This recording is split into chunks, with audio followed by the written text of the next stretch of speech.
m'appelle Benoît Pouzin, je suis prêtre depuis 15 ans. Je suis ici dans cette paroisse depuis 2 ans et demi. Dans cette église Sainte-Catherine à Valence, on a voulu vraiment faire un pôle dédié aux enfants et aux jeunes. On a fait du dimanche un temps catéchétique. Il y a des groupes d'enfants et de jeunes qui se réunissent ici. Et la messe fait partie de ces temps de rencontre. Voilà, alors, comme je rêvais d'être footballeur, j'organise toujours un match de foot aussi. Il y a une passion vraiment importante pour moi dans ma vie, c'est la musique. J'ai commencé tout jeune, à l'âge de 10 ans, la batterie. Et mon frère qui est juste après moi, Aurélien, s'est mis à la guitare. Mon frère Benjamin s'est mis à la guitare. Mon frère Thomas s'est mis aussi à la guitare, mais joue aussi du piano. Et puis c'est comme ça, en fait, qu'est né le fameux groupe Glorious, que beaucoup, je pense, connaissent. Je suis très heureux de voir mes frères qui continuent cette aventure et puis qui, par la musique, en fait, témoignent de leur foi. Alors, il m'arrive, moi, Père Benoît, de chanter du Glorious, bien sûr.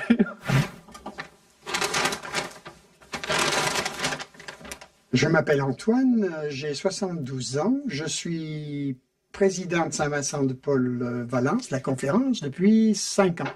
Une association de fraternité qui a pour objectif de s'occuper des pauvres, particulièrement, et des personnes seules. Notre intérêt, c'est de pouvoir, je dirais, porter l'évangile auprès des autres, porter le message d'amour de Jésus-Christ, tout simplement.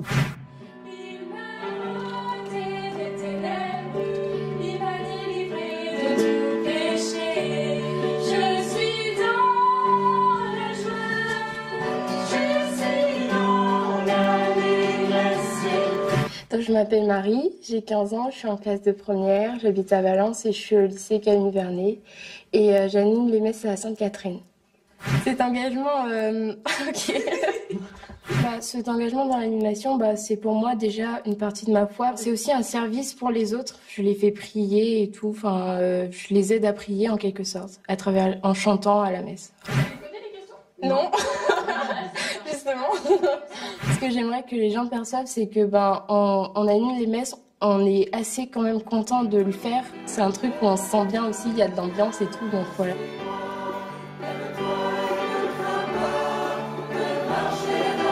Bonjour et bienvenue à nos amis téléspectateurs belges qui nous rejoignent pour cette messe en direct, célébrée aujourd'hui à l'église Sainte-Catherine de Valence.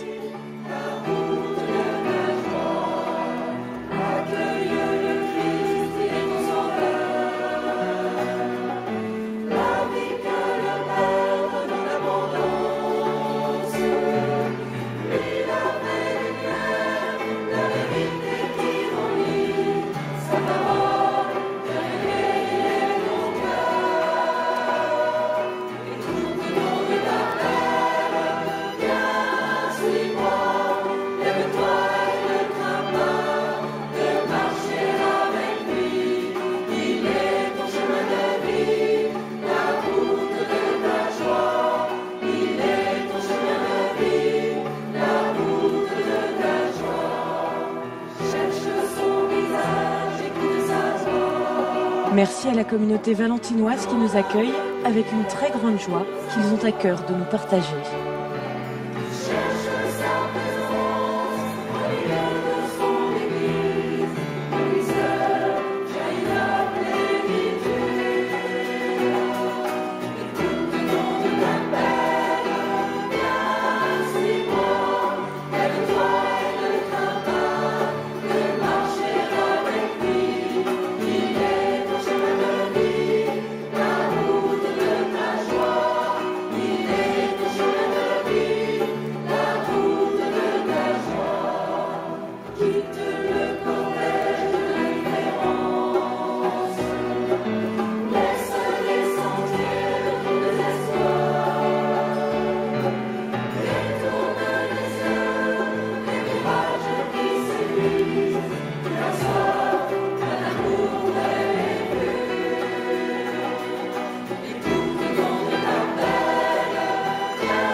Au nom du Père et du Fils et du Saint-Esprit.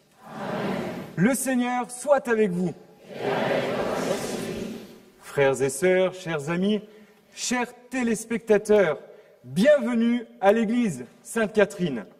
Notre joie est grande de célébrer aujourd'hui cette Eucharistie pour la gloire de Dieu et le salut des hommes. Nous sommes heureux de pouvoir aujourd'hui rejoindre celles et ceux qui, depuis leur poste de télévision, vont vivre avec nous et avec notre communauté paroissiale la messe de ce jour. Nous clôturons la semaine de prière pour l'unité des chrétiens. Le pape François a demandé dans la lettre apostolique du 30 septembre 2019 que ce troisième dimanche du temps ordinaire soit le dimanche de la parole de Dieu. Nous allons, frères et sœurs, tous ensemble écouter la parole de Dieu.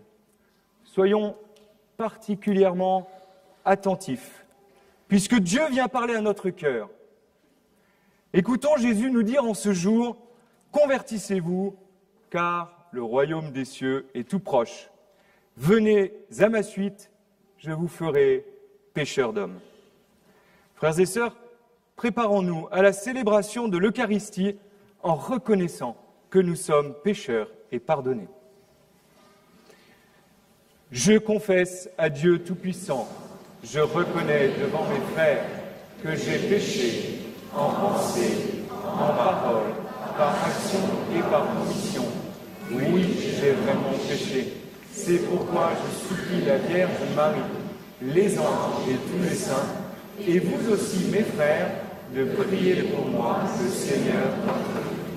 Que Dieu Tout-Puissant nous fasse miséricorde, qu'il nous pardonne nos péchés et nous conduise à la vie éternelle.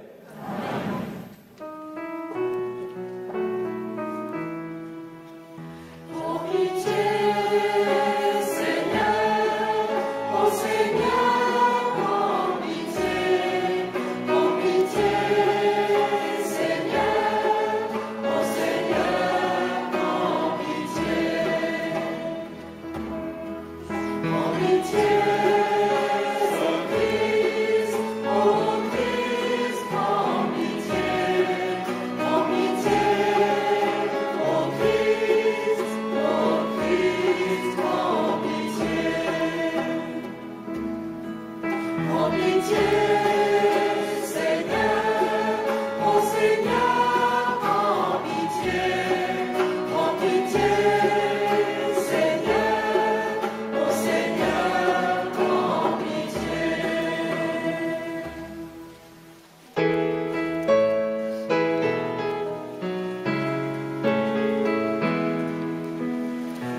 le Seigneur.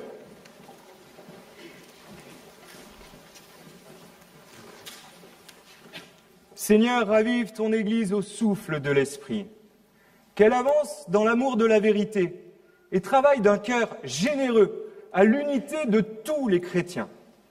Par Jésus-Christ, ton Fils, notre Seigneur et notre Dieu, qui règne avec toi et le Saint-Esprit, maintenant et pour les siècles des siècles.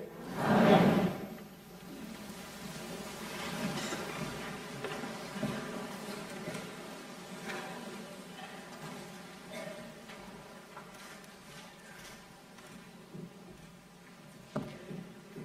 Lecture du livre du prophète Isaïe.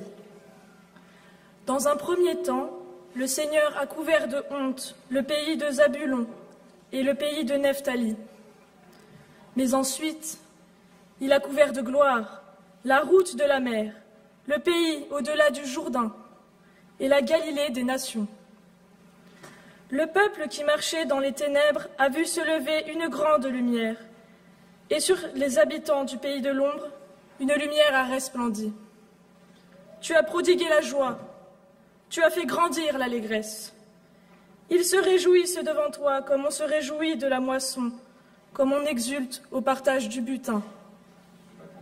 Car le joug qui pesait sur lui, la barre qui meurtrissait son épaule, le bâton du tyran, tu les as brisés comme au jour de Madian. Parole du Seigneur.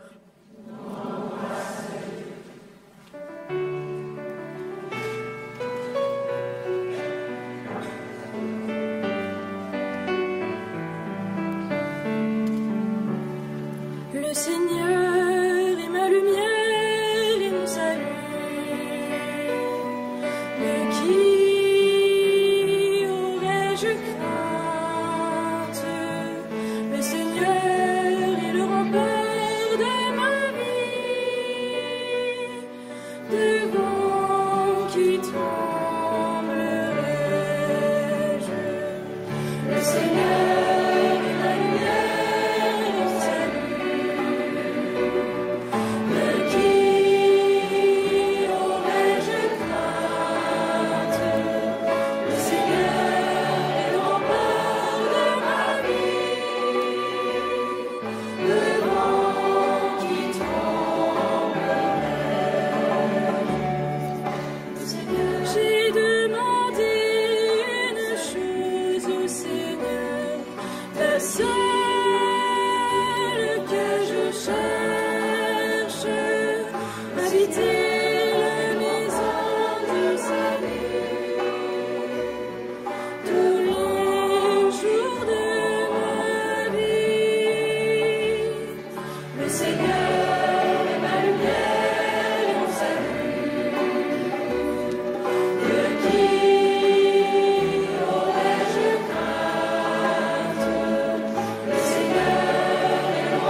Lecture de la première lettre de saint Paul apôtre aux Corinthiens.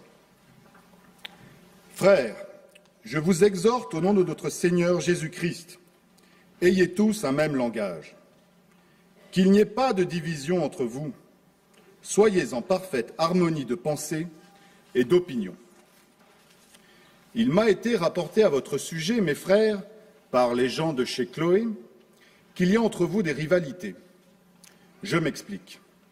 Chacun de vous prend parti en disant « Moi, j'appartiens à Paul » ou bien « Moi, j'appartiens à Apollos » ou bien « Moi, j'appartiens à Pierre » ou bien « Moi, j'appartiens au Christ ». Le Christ est-il donc divisé? Est-ce Paul qui a été crucifié pour vous? Est-ce au nom de Paul que vous avez été baptisés? Le Christ, en effet, ne m'a pas envoyé pour baptiser, mais pour annoncer l'Évangile, et cela sans avoir recours au langage de la sagesse humaine, ce qui rendrait vaine la croix du Christ. Parole du Seigneur.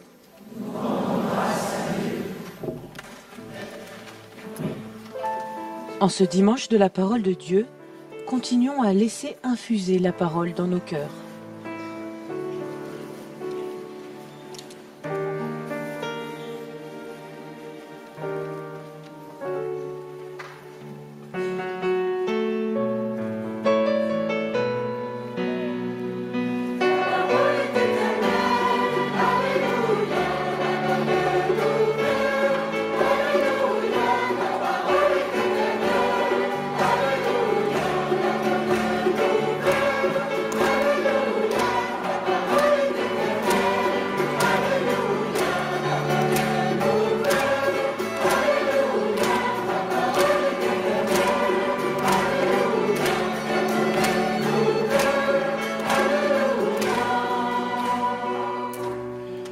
Jésus proclamait l'évangile du royaume et guérissait toute maladie dans le peuple.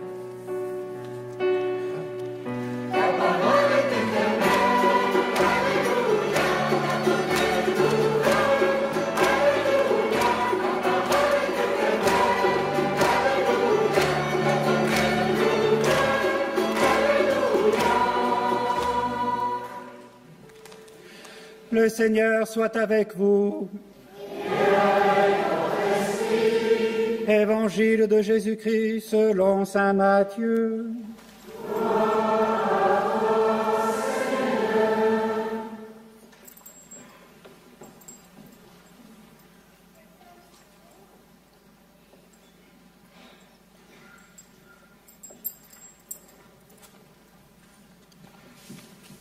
Quand Jésus apprit l'arrestation de Jean le Baptiste, il se retira en Galilée.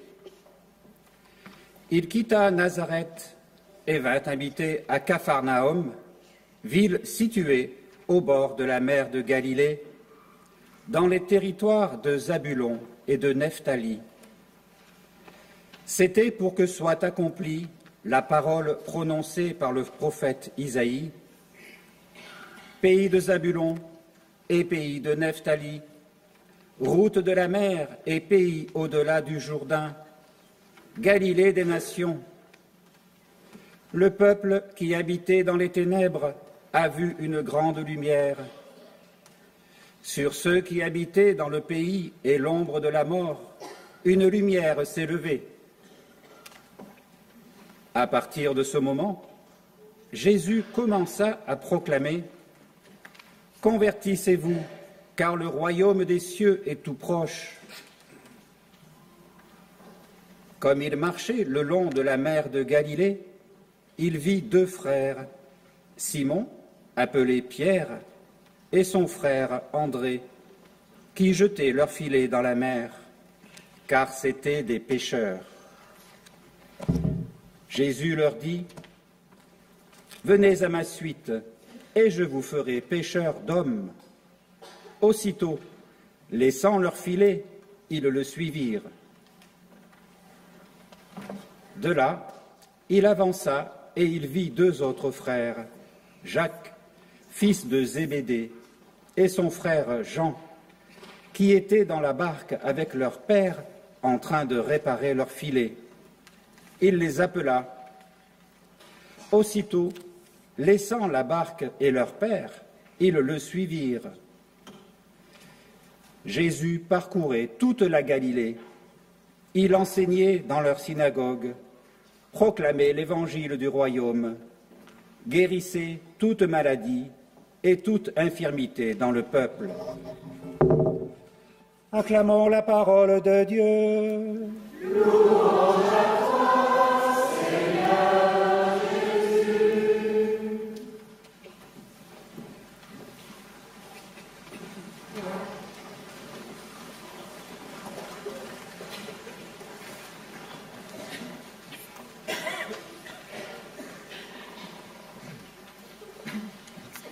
C'est le père Denis Ledogard, assomptionniste, qui va nous aider à méditer la parole de ce matin.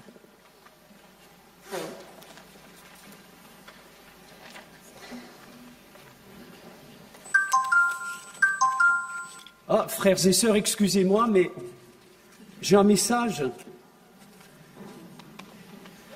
Si vous voulez partager avec moi la folie de l'amour évangélique, tapez 1. Si vous voulez vivre des rencontres passionnantes avec l'humanité, tapez 2. Pas sérieux, s'abstenir. Il s'agit là d'un appel lancé par Jésus depuis la mer de Galilée. Mais qu'est-ce qui a bien pu pousser Jésus à appeler des hommes pour venir l'aider? Il vient d'apprendre l'emprisonnement de son cousin Jean-Baptiste, qu'il aimait et qu'il admirait. Jean-Baptiste est victime de son franc-parler, de son amour pour la justice, pour la droiture. Mais vous connaissez la chanson? Il a dit la vérité, il sera exécuté. Jésus aurait pu, à partir de ce moment-là, rester sagement chez lui et continuer son métier de charpentier.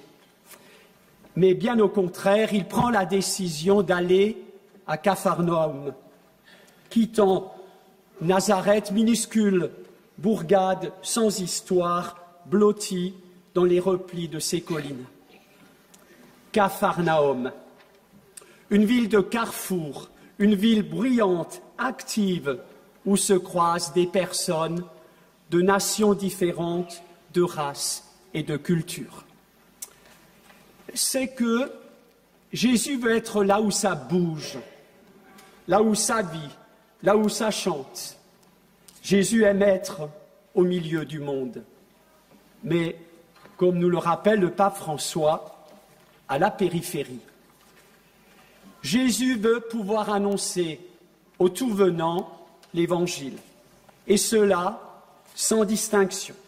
D'ailleurs, il reprend à son compte la prédication de Jean-Baptiste « Convertissez-vous, car le royaume des cieux est tout proche ». Sauf que pour l'annonce de l'Évangile, il ne peut pas rester seul. Son premier acte n'est donc pas de faire un miracle, mais de lancer un appel. L'aventure de l'Église va commencer dans la situation banale de ces marins pêcheurs. Mais avez-vous remarqué, curieusement, Jésus n'appelle pas Pierre, André, Jacques et Jean lors d'une fête religieuse, lors d'un moment où on se recueille, mais bien au cœur même de leur quotidien, en plein travail professionnel. Frères et sœurs, quelle audace! Jésus engage à sa suite des pêcheurs, car pour lui, pour aller prendre les hommes, c'est comme pour aller pêcher des poissons. Attraper des poissons permettait à Pierre de faire vivre sa famille.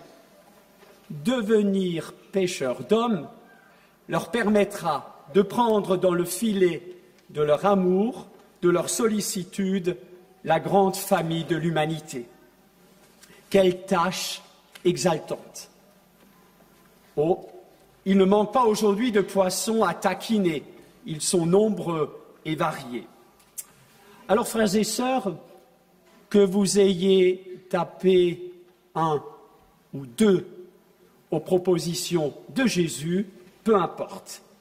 Chacun de nous peut devenir le baladin pêcheur de la tendresse et de la miséricorde de Dieu, au chevet de l'humanité assoiffée d'amour et de bonheur. D'ailleurs, l'océan est immense et il recouvre tous les champs apostoliques. Jésus, d'ailleurs, nous en ouvre les perspectives dans la finale de l'Évangile. Il est cet homme qui se laisse émouvoir par toutes les souffrances, physiques ou spirituelles, rencontrées sur son chemin. Frères et sœurs, et vous? Quelle part active allez-vous donner pour assurer une pêche exceptionnelle en vue du royaume? Amis, chers jeunes, les apôtres n'ont pas cherché Jésus. Il a pris l'initiative de les rencontrer et de les inviter. Mais leur réponse est tellement inconditionnelle et immédiate qu'elle nous paraît presque invraisemblable.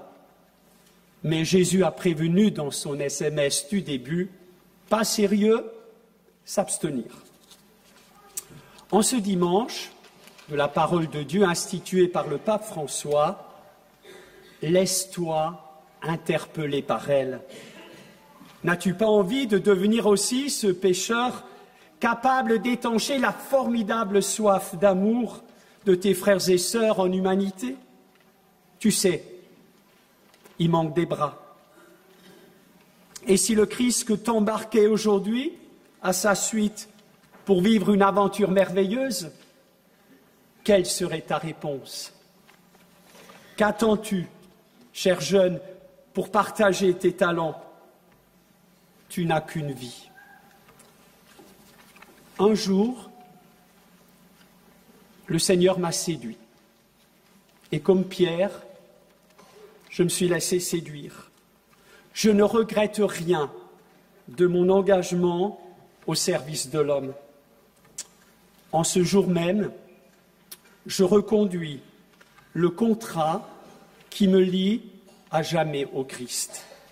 Il est pour moi un compagnon de route extraordinaire. Et je vous assure, il reste mon meilleur ami. Amen.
Ensemble, frères et sœurs, professons notre foi.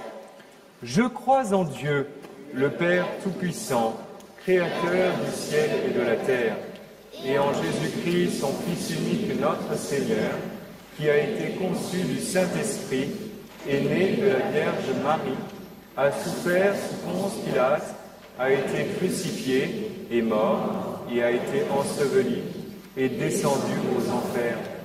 Le troisième jour est ressuscité des morts, est monté aux cieux, est assis à la droite de Dieu, le Père Tout-Puissant, d'où il viendra juger les vivants et les morts. Je crois en l'Esprit Saint, à la Sainte Église catholique, à la communion des saints, à la rémission des péchés, à la résurrection de la chair, à la vie éternelle. Frères et sœurs, ouvrons nos cœurs à l'amour du Seigneur. En ce dimanche de la parole de Dieu, présentons-lui en ce jour toutes nos intentions et faisons monter vers lui nos supplications.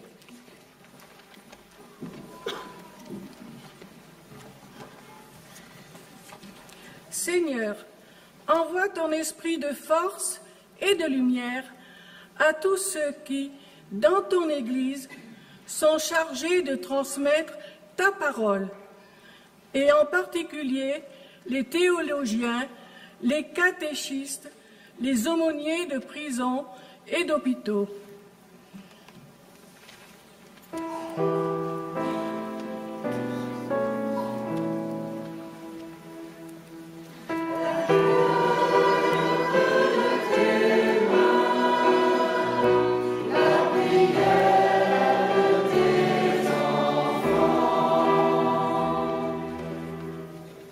Seigneur, rassemble dans la joie de l'Évangile tous les chrétiens, qu'ils offrent au monde le témoignage de l'unité.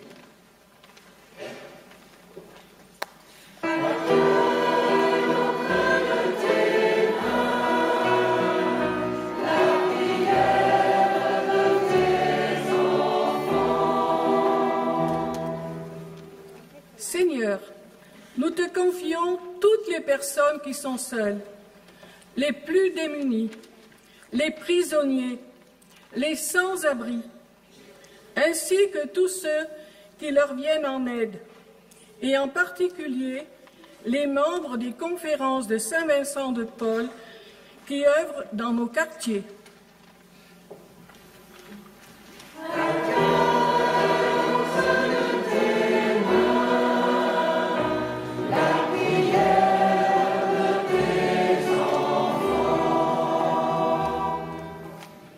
Seigneur, nous te prions pour que notre communauté et pour tous ceux qui sont avec nous aujourd'hui, fais-nous vivre de ta parole.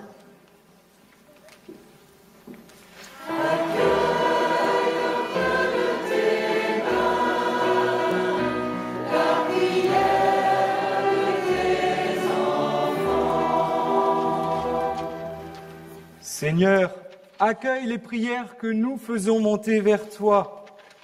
Accueille celles que nous portons dans nos cœurs. Accueille les prières que portent tous les téléspectateurs. Daine les accueillir, toi le vivant, pour les siècles des siècles. Amen.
Je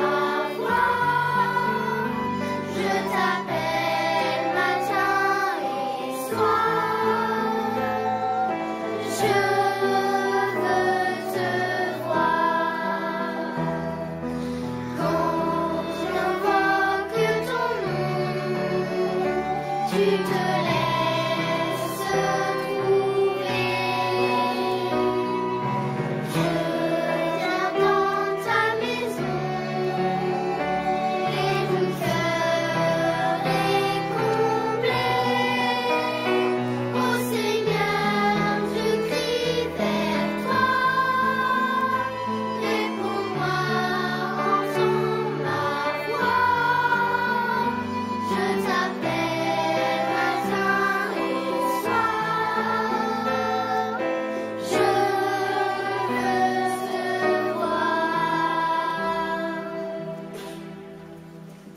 Prions ensemble au moment d'offrir le sacrifice de toute l'Église. Dans le sacrifice que nous t'offrons, Seigneur, consume le péché qui divise les chrétiens, puisqu'ils sont d'un même corps par le baptême, qu'ils puissent communier un jour à la même table par Jésus le Christ, notre Seigneur. Le Seigneur soit avec vous. Élevons notre cœur. Rendons grâce au Seigneur notre Dieu. Vraiment, il est juste et il est bon de te rendre gloire, de t'offrir notre action de grâce, toujours et en tout lieu. À toi, Père très saint, Dieu éternel et tout-puissant. Par lui, tu nous conduis à la connaissance de ta vérité, nous appelant à devenir son corps, grâce à la même foi et par un seul baptême. Par lui, tu répands ton Esprit Saint sur tous les peuples du monde, l'Esprit qui met en œuvre ses dons les plus divers et qui réalise l'unité. Il habite le cœur de tes fils, il remplit l'Église tout entière, il ne cesse de la guider. C'est pourquoi, avec les anges et tous les saints, nous proclamons ta gloire en chantant d'une seule voix.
Toi qui es vraiment saint, toi qui es la source de toute sainteté, nous voici rassemblés devant toi.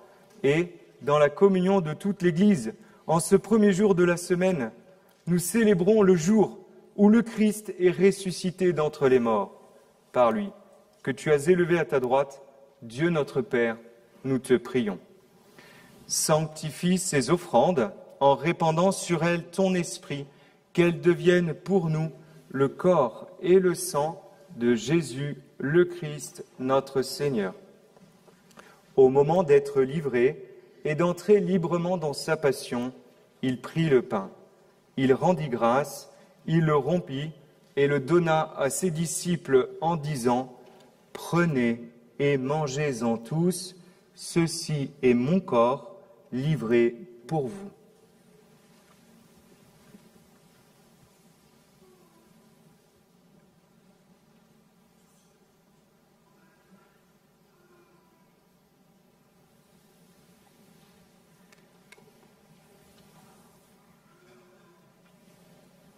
De même, à la fin du repas, il prit la coupe. De nouveau, il rendit grâce et la donna à ses disciples en disant « Prenez et buvez-en tous, car ceci est la coupe de mon sang, le sang de l'alliance nouvelle et éternelle, qui sera versé pour vous et pour la multitude en rémission des péchés. Vous ferez cela en mémoire de moi. »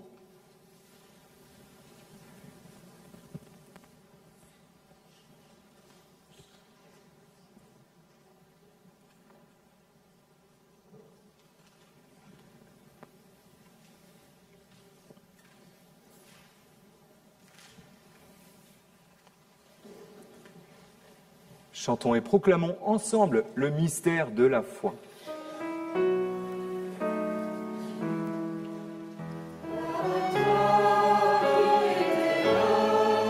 Gloire à toi qui es vivant, notre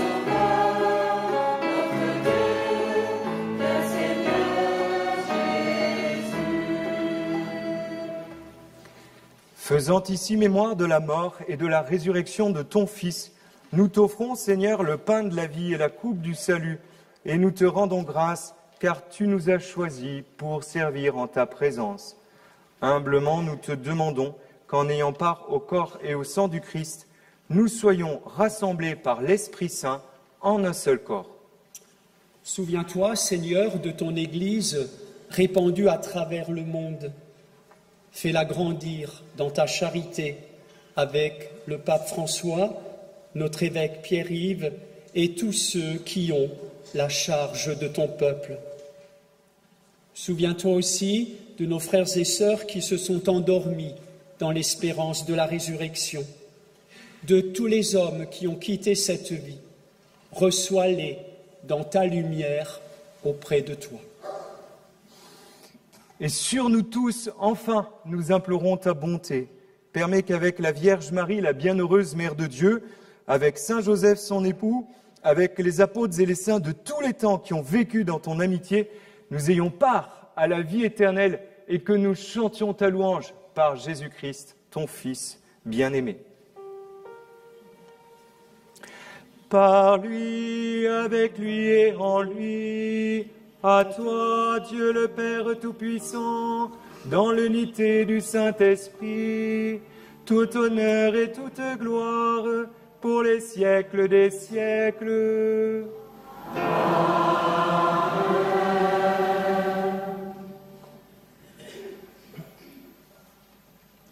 Comme nous l'avons appris du Sauveur et selon son commandement, ensemble, osons dire: Notre Père, qui es aux cieux, que ton nom soit sanctifié, que ton règne vienne, que ta volonté soit faite sur la terre comme au ciel. Donne-nous aujourd'hui notre pain de ce jour. Pardonne-nous nos offenses, comme nous pardonnons aussi à ceux qui nous ont offensés. Et ne nous laisse pas entrer en tentation, mais délivre-nous du mal. Délivre-nous de tout mal, Seigneur, et donne la paix à notre temps. Par ta miséricorde, libère-nous du péché. Rassure-nous devant les épreuves en cette vie, où nous espérons le bonheur que tu promets et l'avènement de Jésus-Christ, notre Sauveur. Merci à toi, le règne, la puissance et la gloire, pour les siècles des siècles. Seigneur Jésus-Christ, tu as dit à tes apôtres, « Je vous laisse la paix, je vous donne ma paix. » Ne regarde pas nos péchés, mais la foi de ton Église. Pour que ta volonté s'accomplisse, donne-lui toujours cette paix et conduis-la vers l'unité parfaite, toi qui règnes pour les siècles des siècles. Amen. Frères et sœurs, dans cette Église ou devant votre écran, que la paix du Seigneur soit toujours avec vous. Et avec ton esprit. Frères et sœurs, dans la charité du Christ, donnez-vous la paix.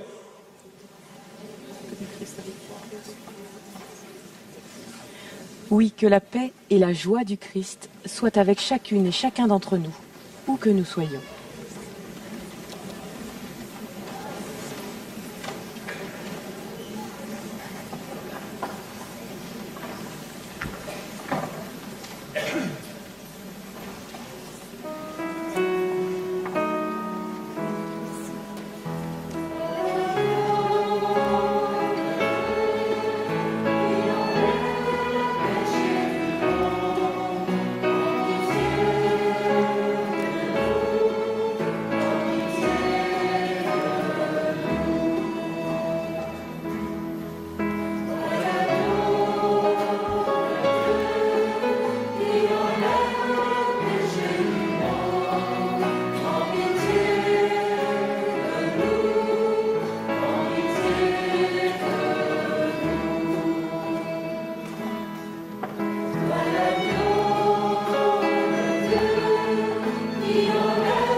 Heureux les invités au repas du Seigneur. Voici l'agneau de Dieu. Voici celui qui enlève le péché du monde. Seigneur, je ne suis pas digne de te recevoir, mais dis seulement une parole et je serai guéri. corps du Christ, une garde pour la vie éternelle.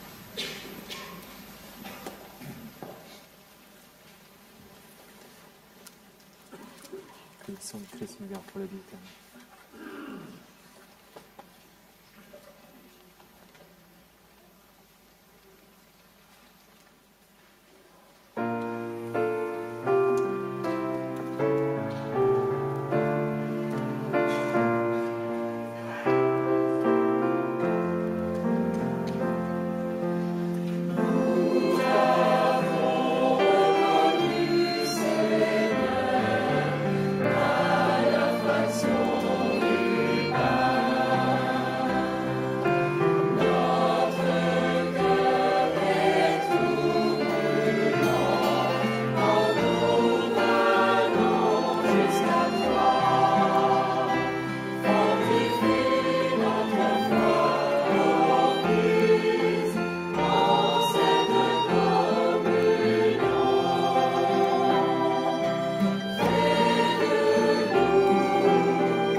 Ce tableau en 4 volets a été réalisé par une artiste de Valence. Il nous invite à nous laisser toucher par les paroles de l'anamnèse. Tu as vaincu la mort. L'éclat de la croix prend le dessus sur les ténèbres et sur nos péchés. Tu es ressuscité. La pierre du tombeau est roulée sur le côté, laissant jaillir la vie. Celle de Jésus et la nôtre avec. Promesse d'une aube nouvelle. Et tu reviens encore. Sous forme d'hostie, le Christ s'offre à nous, à chaque Eucharistie, pour nous sauver. Un salut qui passe par la croix, mis en valeur par ce rouge, couleur du sang versé, couleur de la charité aussi. Alors l'Esprit Saint se répand sur le peuple des croyants, qui marche doucement des ténèbres vers la lumière. C'est l'ouverture de notre Église vers le monde, avec la première en chemin, Marie, Mère du Christ. Tu as vaincu la mort, tu es ressuscité, et tu reviens encore pour nous sauver. Que ce tableau nous fasse chacune et chacun replonger dans ce grand mystère de la foi, le don de Jésus pour notre salut.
Rassemblons notre prière.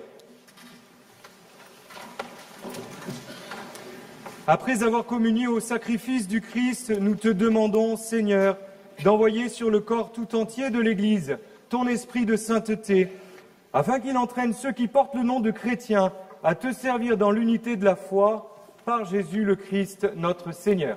Amen. Que les personnes qui vont porter la communion à nos frères et sœurs malades avancent maintenant, ainsi que celles et ceux qui vont remettre à notre assemblée une parole d'Évangile inscrite sur ces papiers colorés.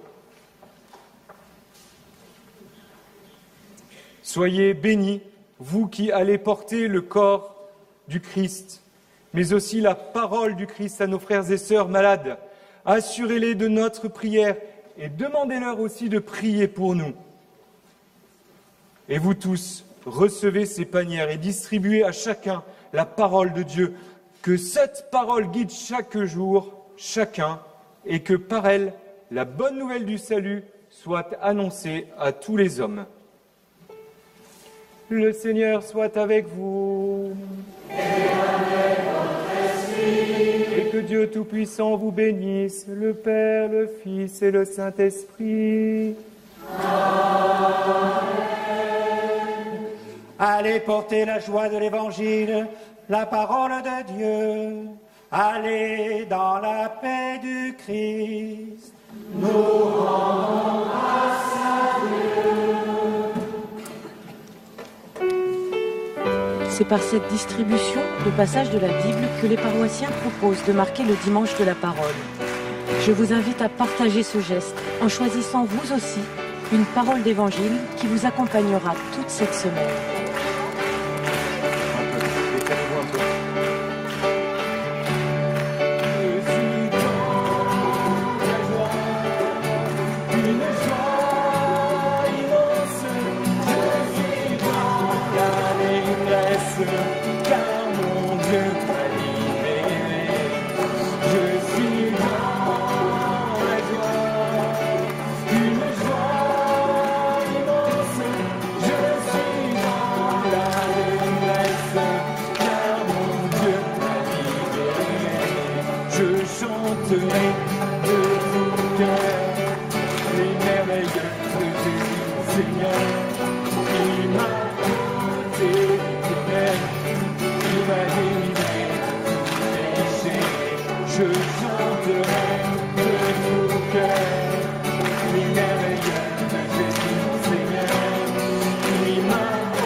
Communauté de l'église Sainte-Catherine qui nous a accueillis ce matin. Que la joie immense et l'allégresse de cette célébration nous accompagnent toute la journée et pour la semaine à venir. Tout de suite, nous retrouvons Parole inattendue avec le frère dominicain Dominique Collin qui nous invite à croire et espérer en la lumière. Très bon dimanche à tous.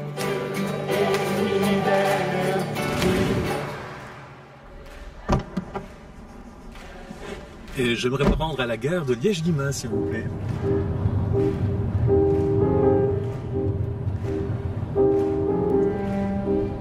Je suis frappé par l'actualité de cette parole d'abord. On est quand même dans un monde et une époque qui est un peu noire. En fait, il y a une sorte d'opacité du temps, tout semble plus difficile, moins d'avenir. On sait qu'il y a évidemment la menace du réchauffement climatique, mais il y a d'autres aspects très sombres en fait aujourd'hui. Et se dire qu'en fait, cette parole nous dit que plus il fait noir, plus on peut voir une lumière. Pour moi, plus que jamais, j'ai l'impression que l'antidote, c'est l'évangile. J'ai coutume de dire que l'évangile, pour moi, c'est la communication de la joie d'exister. Communiquer, c'est partager. On dit que le feu communique la chaleur. Moi, j'ai envie de dire que l'évangile, il communique cette joie d'exister. Et c'est vraiment l'antidote à la tristesse et au désespoir ambiant. Pour moi, le secret, c'est d'abord d'être dans l'espace de la rencontre. Et dans l'espace de la rencontre, il y a des petits miracles, il y a des événements, comme j'aime dire. Je crois que Jésus ne vivait que ça dans les évangiles. Enfin, il n'avait pas un programme, une stratégie. Il rencontrait des gens, Et il disait à l'un ou à l'autre, allez, ta foi, ta confiance en la vie, le fait qu'il est bon de vivre, eh bien te relève. Pour moi, c'est ce miracle-là de l'Évangile dont j'aime aussi être le témoin. Il fut un temps, quand j'étais bien plus jeune, où j'aimais peut-être les assurances et les certitudes. Et puis j'ai dû découvrir, et grâce à la rencontre, grâce aussi à des amis, grâce à mes études de philosophie, que c'était justement quand on lâchait prise, quand on osait le risque de la foi, qui est donc un risque de la confiance, qu'on entrait dans une autre démarche. Ça peut paraître étonnant, mais pour moi, la foi, c'est pas une certitude contre l'incroyance, c'est une manière de vivre l'incroyance. Il n'y a rien d'évident, ni Dieu, ni l'Évangile, ni le Christ. Et j'aime beaucoup cette phrase de Jacques Lacan qui dit « Seul un incroyant peut dire je crois ». Seul un incroyant peut dire je crois. Je trouve cette phrase extraordinaire. Et elle me parle tellement que je pense qu'elle dit quelque chose aussi de l'expérience spirituelle ou de l'expérience de vie de foi qui est la mienne. La parole inattendue du frère dominicain et théologien Dominique Collin, qui est à retrouver comme d'habitude sur nos réseaux sociaux et sur notre site internet. Dominique Collin qui vient de publier un livre dépoussiérant comme à son habitude. L'Évangile inouï, c'est son titre et c'est chez Salvator. Dimanche prochain, une fois n'est pas coutume, nous parlerons, oui, de cinéma. Pourquoi l'Église en ce moment fascine-t-elle tant le cinéma? Réponse après la messe qui sera célébrée dans le 6e arrondissement de Paris. D'ici là, je vous souhaite de passer un beau dimanche, une très belle semaine et surtout, portez-vous bien.